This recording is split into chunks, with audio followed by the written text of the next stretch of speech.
Pemerintah Kabupaten Seram bagian timur akhirnya membersihkan kawasan perumahan Pandopo Bupati di Jalan Kelapa II, Kota Bula. Pembersihan itu dilakukan pasca diberitakan tribunambon.com pada Kamis, 24 April 2025, lalu dengan judul "Miris". Bangunan pendopo SBT tidak terawat, hampir ditutupi semak belukar.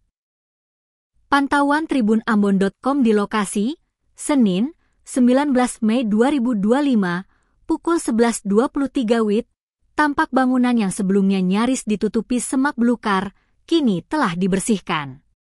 Mulai dari halaman depan hingga bagian belakang gedung, kini mulai tampak rapi dan bersih.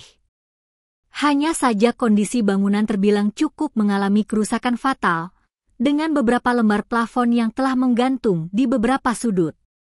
Abdul, 45 tahun, salah satu warga mengaku, pembersihan itu baru dilakukan beberapa waktu lalu oleh para petugas.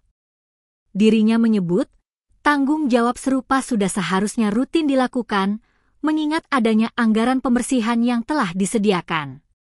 Lanjutnya, pembersihan seperti harus mencakup segala aset yang dimiliki daerah kabupaten bertajuk Itawotu Nusa ini. Hal itu bertujuan untuk memberikan fasilitas yang layak dan nyaman bagi tenaga aparatur sipil negara, ASN, yang bertugas di lingkup pemerintahan.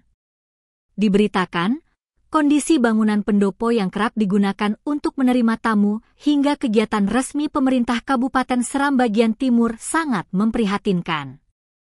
Pantauan tribunambon.com di Jalan Kelapa II Kota Bula pukul 17.09 WIB, kondisi gedung tampak tidak terurus.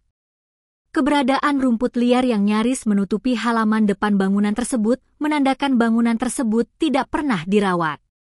Sedangkan bagian lantainya dipenuhi daun kering dengan noda kecoklatan, hingga semak belukar yang mulai merayap ke berbagai sudut.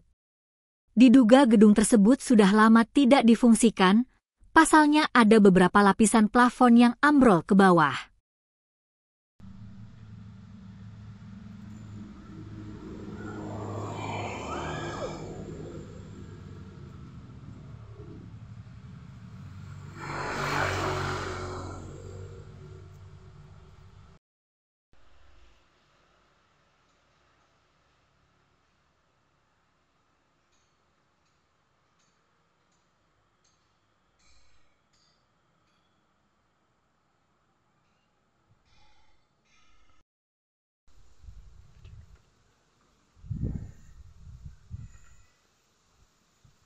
Download Tribun X sekarang, menghadirkan lokal menjadi Indonesia.